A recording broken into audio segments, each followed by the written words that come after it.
Hello everyone, this is Harshit. Welcome to our channel BTech Guide. In the last video we have learnt about lists in Python and different operations performed on lists. So in this video we will be learning about tuples and some simple operations on tuples. We will be using Jupyter Notebook for this session. If you don't have it yet, then please watch the second lecture in which we have installed Anaconda Navigator and launched the Jupyter Notebook. So let's get started. So here we are, tuples in Python. Tuple is nothing but an immutable or unchangeable Python object. It is same like a list, but the only difference is that it will have a circular bracket instead of a square bracket, and once we have initialized a tuple, we cannot change the items of it again. So a tuple can also contain multiple data types, just like in case of lists, and a tuple is also ordered and indexed, that is the index starts from 0, just like in case of list. And tuples also support negative indexing, and in tuples also we are allowed to have duplicate values, and as we have seen, we cannot modify a tuple once it is created. So these are some of the operations in tuples.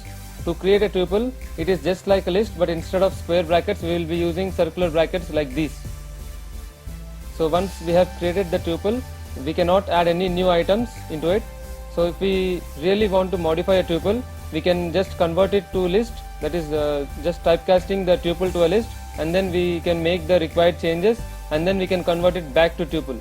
So in this way we can make changes to our tuple.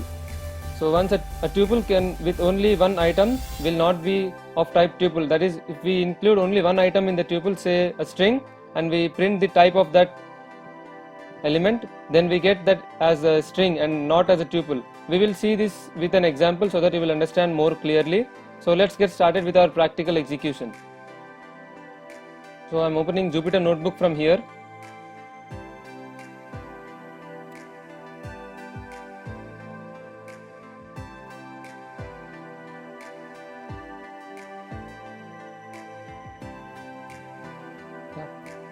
So we have opened Jupyter Notebook. So in order to open a new file, you can go to new over here, select it, and then you can select Python 3. Since I have already created a file, I will just be opening my previous file. Here we are, Jupyter tuples.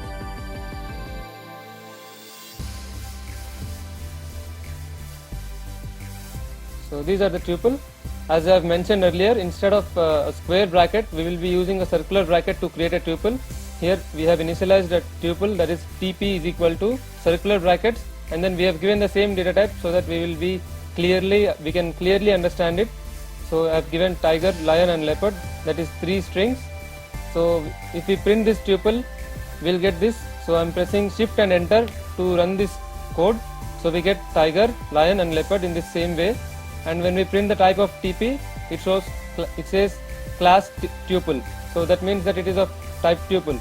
And we can also access the separate tuple items, just like in case of list.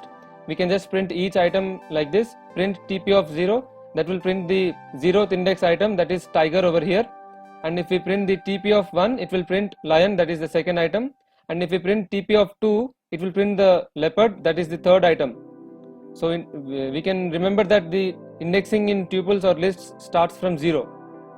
So when we press shift enter to run it, here is how we get it, tiger, lion and leopard, each in a separate line.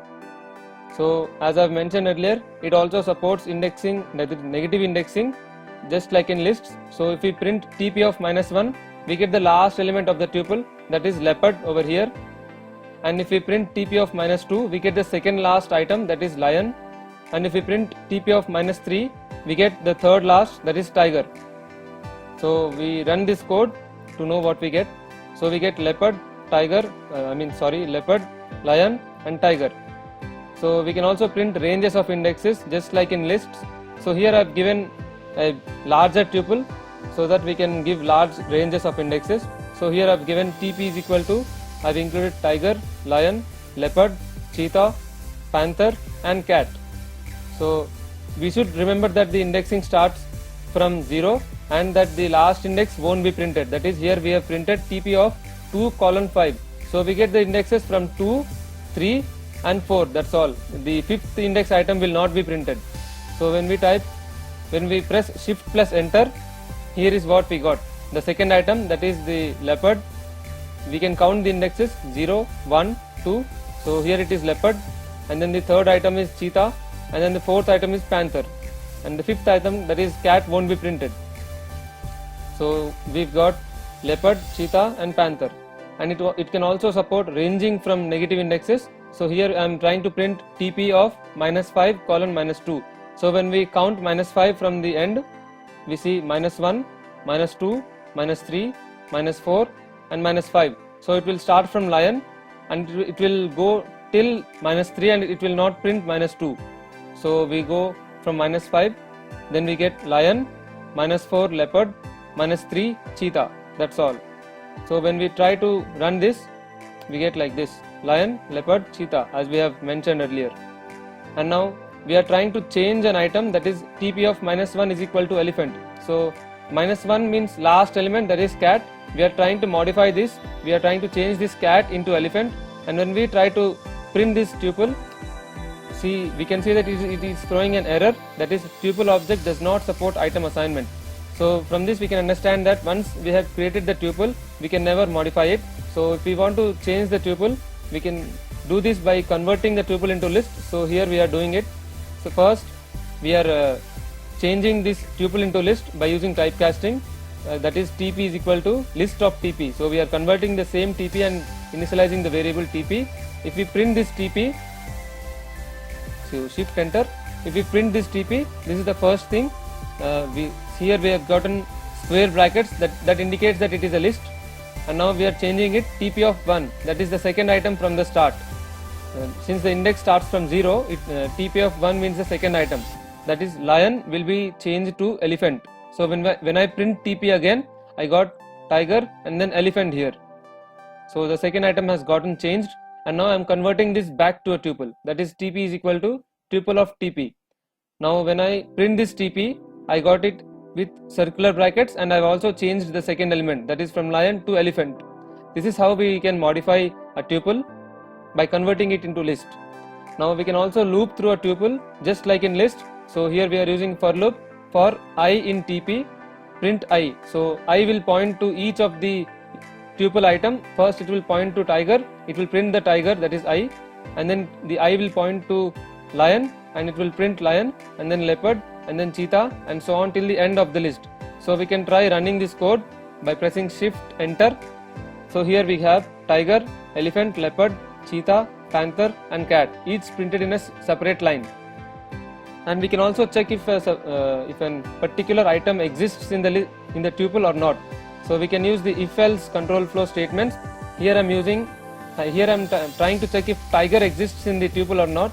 So I am typing if tiger in TP. Since tiger is a string, I am including it in inverted commas. So if tiger in TP, then we print tiger exists. And please don't forget to mention these indentation or spaces. So this is how we indicate that this print statement comes under this if block. So if this statement fails, it will come to the else block and it will print tiger does not exist. So here we are checking, since we already know that tiger is there, so I am checking with something else, that is bear in TP, and if bear is there, it will print bear exists, and if it is not there, it will go to else block and it will print bear does not exist. So we try to run this code and we'll understand. So here we get tiger exists and bear does not exist. And just like in case of lists, we can also know the length of the tuple by using lenof method. So here we are printing lenof TP by using the lenof method, and we run this, we get that the length of the tuple is 6, that is it has 6 elements in it.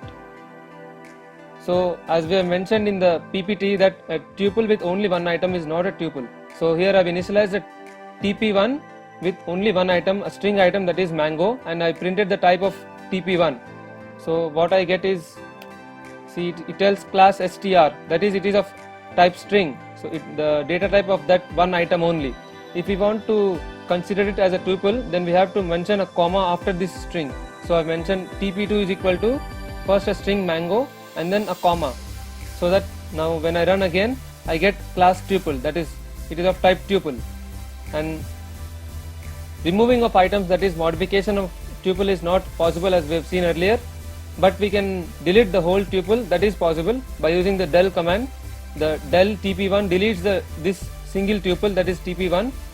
So by running it, it says name TP1 is not defined since we have deleted it. So we can also join two tuples.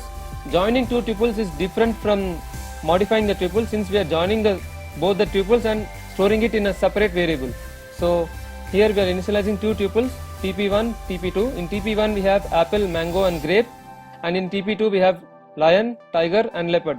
We are joining these both tuples and storing in TP3. That is, TP3 is equal to TP1 plus TP2, just like in case of lists. And when we print this TP3, here is what we get: apple, mango, grape, that is from TP1, and lion, tiger and leopard, that is from TP2. So we also have count method, so we can count the number of times each this particular word or string is mentioned in the tuple. So if I type TP3.count of mango, it prints 1 since it is mentioned only once in the tuple. And we can also get the index of any particular item. So here I am trying to know the index of apple in TP3. So TP3.index of apple. So what we get is 0. It has printed 0 since apple is there in 0th index. So this is all about tuples. If you want to learn more, please do make a web search so that you will learn more about tuples. Hope you find this presentation useful. Stay tuned to our channel as we will be coming with more software tools and technologies that are in demand today. Please like, share and subscribe to our channel. Stay home, stay safe, keep learning. Thank you.